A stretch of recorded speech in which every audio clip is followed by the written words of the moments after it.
तो फिर वो और कौन से डॉक्यूमेंट्स दिखा सकते हैं जिससे ये साबित हो सके कि उनकी ये जमीन है? देखिए, ज़मीन बहुत तरह से लोगों को मिली हुई होती है, जैसे खतियानी ज़मीन होती है और केवलाधारी होते हैं। के तहत तो ईटीएस मशीन जाएगा और उस ज़मीन की नापी करेगा।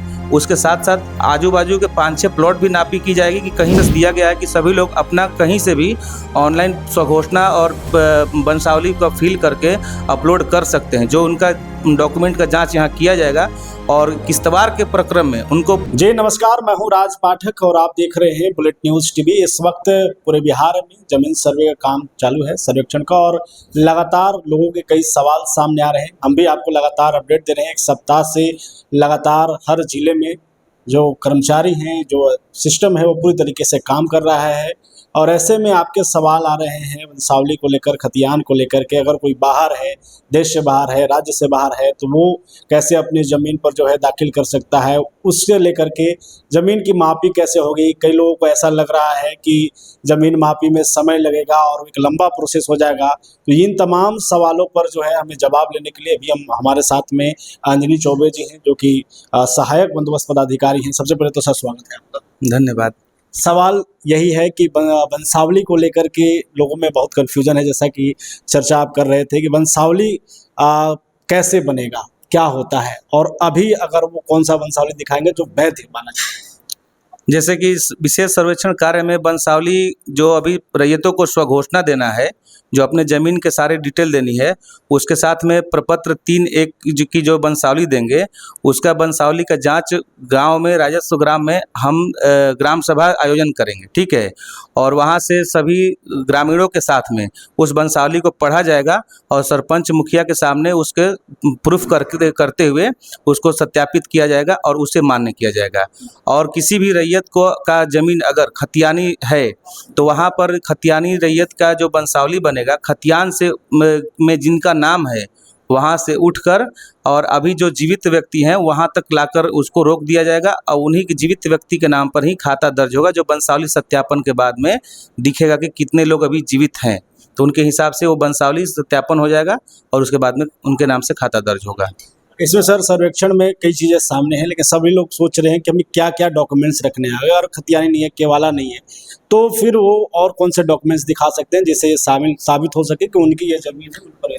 देखिए, ज़मीन बहुत तरह से लोगों को मिली हुई होती है, जैसे खतियानी ज़मीन होती है और केवलाधारी होते हैं, ठीक है। और जो भी ज़मीन होती है उस ज़मीन की रसीद कटती है, ठीक है। और रसीद कटती है, जमाबंदी पंजी रजिस्टर 2 पे भी उसमें दर्ज किया रहता है।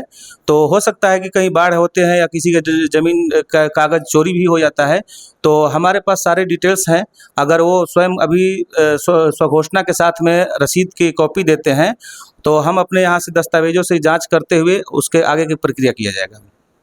सर्वेक्षण की बात सामने आ रही मापी को लेकर के कि कैसे ज़मीन की मापी होगी, और उसे लेकर के सरकार के द्वारा, सिस्टम के द्वारा क्या कुछ तैयारी है। देखिए, ज़मीन की मापी पहले 2012 में हवाई सर्वेक्षण एजेंसी के द्वारा ज़मीन की मापी अब कर ली गई है, ठीक है। जो एक रफ नक्शा तैयार किया गया, उस रफ नक्शे को कैडेस्ट्रल सर्वे के नक्शे के साथ मिलान किया जाएगा और जो उसमें अंतर पाया जाएगा, अमीन जाकर अपने राजस्व ग्राम के सीमाओं को पहले मिलान कर लेंगे कि कोई सीमा में अंतर तो नहीं आ रहा है, ठीक है। उसके बाद में हर एक राजस्व ग्राम के अमीन अपने अपने राजस्व ग्राम में जाएंगे और 1 नंबर प्लॉट से स्टार्ट करेंगे। सभी के नया नंबर दिया जाएगा और जो भी रैयत वहाँ पे उपस्थित होकर बताएंगे कि ये मेरा नंबर है, मेरा प्लॉट है, उनका नंबर देते हुए आगे उनको खानापुरी के प्रक्रम में उनका सभी दस्तावेजों की जांच होगी। उसके बाद ही उनके नाम से खाता दर्ज होगा। तो ये क्या अमीन ही उसी तरीके से करेंगे, उसी कड़ी, उसी जरीब का इस्तेमाल करके ज़मीन आपकी की जाएगी या कुछ? नहीं, उस कड़ी से नहीं, इसमें ईटीएस मशीन के जरिए काम किया जाएगा, जिसमें कि आपको एरर बहुत कम आता है, बहुत कम की अंतर आती है।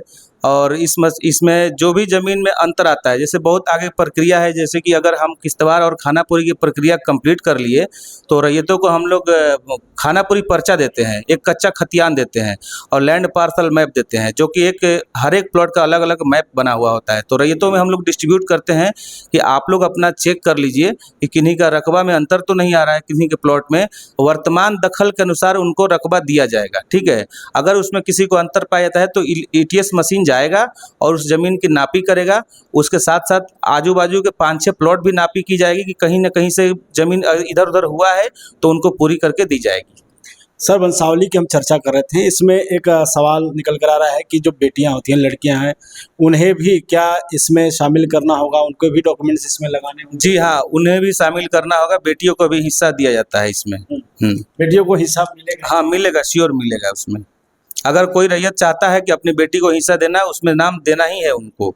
कल को ऐसा ना हो कि बेटी के घर से कोई आकर उस ज़मीन पे विवाद खड़ा कर दे कि मेरा भी इसमें हिस्सा है और रैयत अपने बेटी का नाम छुपाए हुए है, तो फिर उनको वहाँ से हटाकर बेटी का नाम भी जोड़ा जाएगा उसमें।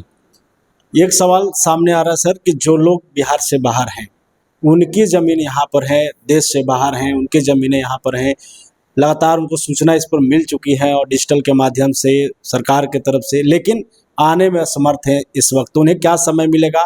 तत्काल के लिए वो क्या कर सकते हैं?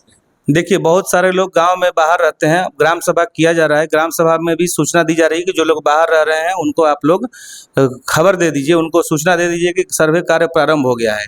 और ये ग्राम सभा से 15 दिन तक में आपत्ति लेनी होती है, ठीक है। अभी तो सभी जगह पोर्टल पे भी दे दिया गया है, एक्सेस दिया गया है कि सभी लोग अपना कहीं से भी ऑनलाइन स्वघोषणा और वंशावली को फिल करके अपलोड कर सकते हैं। जो उनका डॉक्यूमेंट का जांच यहाँ किया जाएगा और किश्तवाड़ के प्रक्रम में उनको मौजूद होना है और खानापुरी में उनका दस्तावेज उनको दिखाने एक बार आना पड़ेगा, तभी जाके उनके डॉक्यूमेंट वेरीफाई कब तक उनको समय मिलेगा जब वो ऑनलाइन कर देंगे सारी चीज़?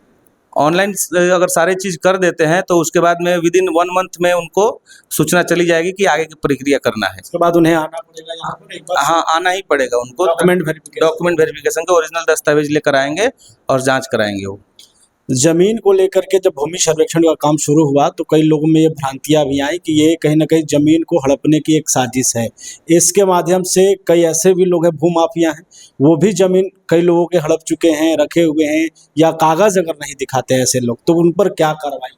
देखिए, विशेष सर्वेक्षण सरकार ये की योजना जो बनाई हुई है, इससे एक गरीबों के इतना लाभ होता है, गरीबों के साथ न्याय हो रहा है, ठीक है। और जो भी गरीबों की ज़मीन हड़प के बैठे हुए हैं, ठीक है ना, तो उनके पास तो पेपर है नहीं, पेपर तो गरीब के पास में है, लेकिन वो कमज़ोर होने की वजह से उनके पास वो खेत जोत नहीं रहे हैं। तो जब हम उनके पेपर ही बना देंगे, उनके डॉक्यूमेंट हो जाएगा, तो फिर उनको तो अपना ज़मीन मिल जाएगा। तो जिनके पास जो ज़मीन अवैध तरह से दखल किए हैं, उनके यहाँ से ज़मीन हट जाएगा। उनके लिए फिर क्या होगा जो गैर मजरूआ जमीन को हड़पे हुए हैं, वैसे लोगों पर क्या है? देखिए, गैर मजरूआ जो ज़मीन होता है, गैर मजरूआ मालिक ज़मीन है, इसके लिए बिहार सरकार ने एक लेटर जारी किया है,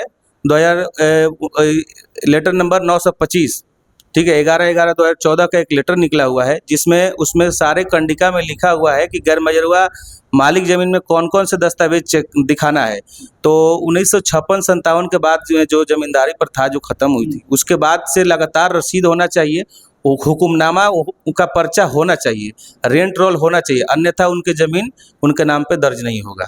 बहुत धन्यवाद हमारे साथ जुड़ने के लिए। तो हमारे साथ में अंजनी सर थे जो लगातार इन सवालों का जवाब दे रहे थे और हम भी लगातार जनता के बीच में जाकर उनकी समस्याओं को देख रहे हैं, उनकी समस्याओं का निदान कैसे हो इस पर लगातार प्रयासरत हैं। लगातार इन तमाम खबरों को आपके बीच लाते रहेंगे। बने रहिए, देखते रहिए बुलेटिन न्यूज़।